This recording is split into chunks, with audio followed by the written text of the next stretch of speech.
Ito na ngayon si Starlet. Ayan. Siya ay malaki na. Di ba?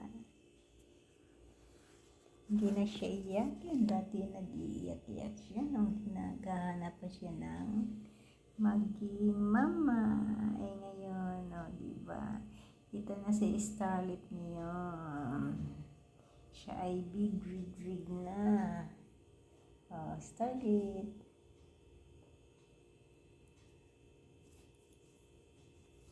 Starlet ang aking baby. Diba? Starleting.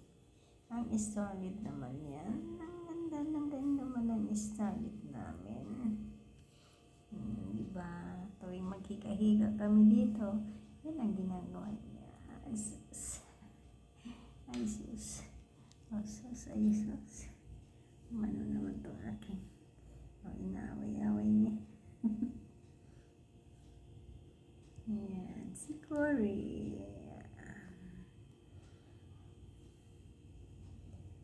Diba? Sige.